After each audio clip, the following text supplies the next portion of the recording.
2023 UPSC പ്രിലിംസിലും 2024 25 പ്രിലിംസിലും UPSC ചെറിയ ചെറിയ മാറ്റങ്ങൾ കൊണ്ടുവന്നു. 23 നമ്മൾ കണ്ടിട്ടുള്ളത് ഓപ്ഷൻ എ, ഓപ്ഷൻ ബി എന്നീ പറയുന്ന ഓപ്ഷൻസിൽ only 1, only 2, all 3, none of the above എന്നീ പറയുന്ന ഓപ്ഷൻസ് വന്നു. 2024 25 ക്വസ്റ്റ്യൻ പേപ്പർ നമ്മൾ പരിശോധിക്കുന്ന സമയത്ത് സ്റ്റേറ്റ്മെന്റ് 1, സ്റ്റേറ്റ്മെന്റ് 2 ഒരു സ്റ്റേറ്റ്മെന്റ് തരുന്നു. ഓപ്ഷൻസിൽ both statement 1 and 2 are correct and both are explaining statement 1, അല്ലെങ്കിൽ both statement 1 and 2 are correct but does not explain statement 1, statement 1 correct, statement 2 incorrect എന്നിങ്ങനെയുള്ള ഓപ്ഷൻസ് ഉൾപ്പെടുത്തിക്കൊണ്ടുള്ള ചില ചേഞ്ചുകൾ വരുത്തി. 25 ഇതേ രീതിയിൽ ആവർത്തിക്കുന്നത് നമ്മൾ കണ്ടിരുന്നു. ഇത്തരം ചോദ്യങ്ങൾ ആസ്പിരൻസ് കാണുന്ന സമയത്ത് പൊതുവെ അവരൊന്ന് പാനിക് ആവാറുണ്ട്. അയ്യോ, പുതിയ പാറ്റേൺ ആണല്ലോ, ഡിഫിക്കൽട്ട് ആണല്ലോ, എങ്ങനെയാണത് സോൾവ് ചെയ്യാം എന്നീ തരത്തിലുള്ള ഒരു പേടി, ഇത്തരത്തിലുള്ള ഒരു മനോഭാവം ആസ്പിരൻസിന് പൊതുവെ ഉണ്ടാവാറുണ്ട്. എന്നാൽ ഈ ചോദ്യങ്ങൾ മറ്റുള്ള ചോദ്യങ്ങളെക്കാൾ കുറച്ചും കൂടി എളുപ്പമാണെന്ന് നമുക്ക് പറയാം. കാണുമ്പോൾ ലെങ്തി സ്റ്റേറ്റ്മെന്റ് ആണെങ്കിലും അല്ലെങ്കിൽ ഡിഫിക്കൽട്ട് ആണെന്ന് തോന്നിയാലും ഒന്ന് നമ്മുടെ പ്രസൻസ് മൈൻഡ് അവിടെ ഉണ്ടെങ്കിൽ അതിനുള്ള ഉത്തരങ്ങൾ നമുക്ക് കണ്ടെത്താൻ പറ്റും. അതുപോലെയുള്ള ഒരു ചോദ്യമാണ് നിങ്ങൾക്ക് ഇവിടെ കാണാൻ പറ്റുന്നത്. ഇതൊരു മോഡൽ ക്വസ്റ്റ്യൻ ആണ്. UPSC പാറ്റേണിൽ അതേ ഒരു പാറ്റേൺ ഉൾപ്പെടുത്തിക്കൊണ്ടുള്ള ഒരു ചോദ്യമാണ്. ഇത്തരത്തിലുള്ള ചോദ്യങ്ങളായിരിക്കും 2026 നമുക്ക് പ്രതീക്ഷിക്കാൻ കഴിയുന്നത്. ഈ ചോദ്യങ്ങളൊക്കെയാണ് നമ്മുടെ ഈ ടെസ്റ്റ് സീരീസുകളിലൊക്കെ ഉൾപ്പെടുത്തിയിട്ടുള്ളത്. ഈ ചോദ്യം ഒന്ന് നോക്കാം. ഇത് ഇന്ത്യൻ പൊളിറ്റിയിലെ ഒരു ചോദ്യമാണ് with respect to ordinance power of the president.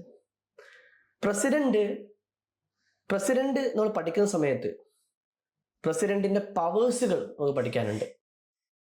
Executive power, judicial power, legislative power, emergency power എന്നിങ്ങനെയുള്ള.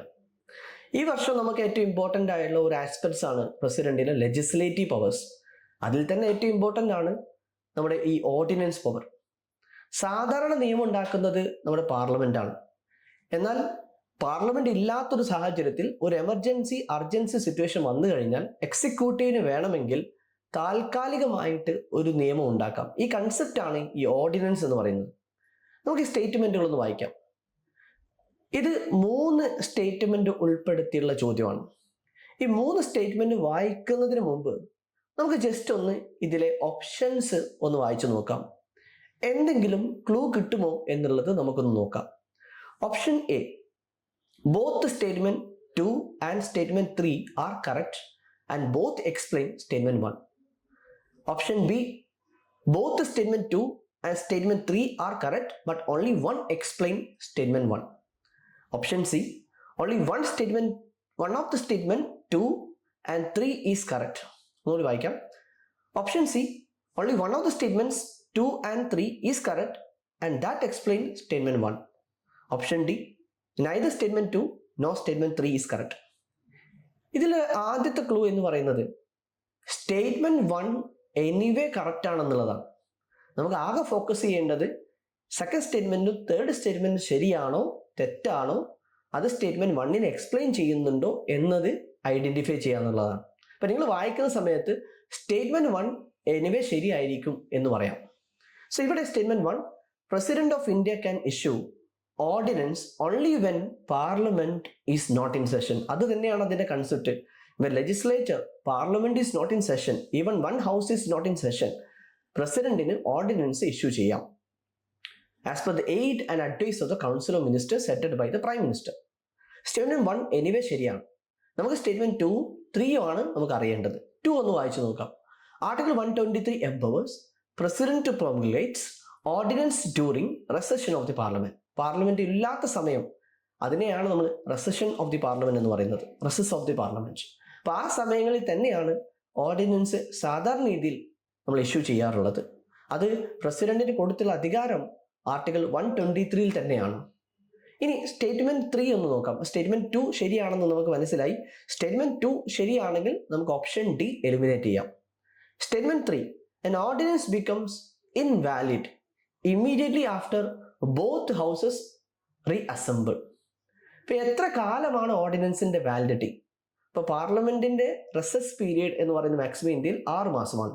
അപ്പോൾ പാർലമെന്റ് വീണ്ടും കൂടുന്ന സമയത്ത് ഓർഡിനൻസ് ഒരിക്കലും ഇമ്മീഡിയറ്റ്ലി ഇൻവാലിഡ് ആവുന്നില്ല, ഓട്ടോമാറ്റിക്കലി ഇൻവാലിഡ് ആവുന്നില്ല. ഒന്നുകിൽ പാർലമെന്റ് അത് ചർച്ചയിൽ കൊണ്ടുവരും, അപ്രൂവ് ചെയ്യാം, ഡിസപ്രൂവ് ചെയ്യാം. ഡിസപ്രൂവ് ചെയ്യുകയാണെങ്കിൽ അവിടെ ഇൻവാലിഡ് ആവും. ഇനി ഒന്നും ചെയ്തിട്ടില്ലെങ്കിൽ ഈ ഒരു ഓർഡിനൻസ് അടുത്ത, അതായത് പാർലമെന്റ് റീ അസംബിൾ മീറ്റിംഗ് നടന്നതിന് ശേഷം അടുത്ത ഒരു 6 വീക്കിലേക്കും കൂടിയും അത് വാലിഡ് ആയിരിക്കും. ആഫ്റ്റർ 6 വീക്സ് ഓട്ടോമാറ്റിക്കലി ഇൻവാലിഡ് ആവും. ഇപ്പൊ ഈ സ്റ്റേറ്റ്മെന്റ് 3 ഫാക്ച്വലി ഇൻകറക്റ്റ് ആണ്. സ്റ്റേറ്റ്മെന്റ് 3 തെറ്റാണെങ്കിൽ ആകെ നമുക്ക് ഒരു ഓപ്ഷൻ മാത്രമേ ബാക്കിയാവുള്ളൂ. അതായത് ഓപ്ഷൻ എ റോങ് ആണ്, കാരണം statement 3 is incorrect.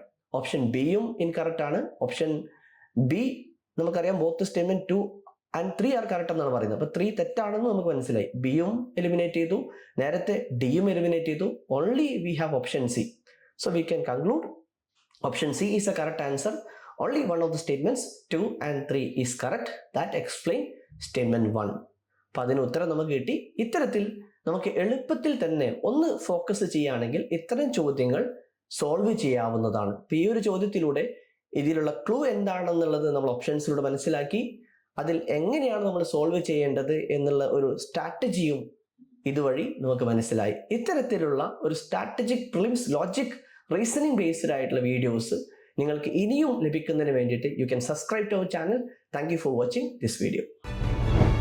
Alchemy IAS, transforming dreams into reality.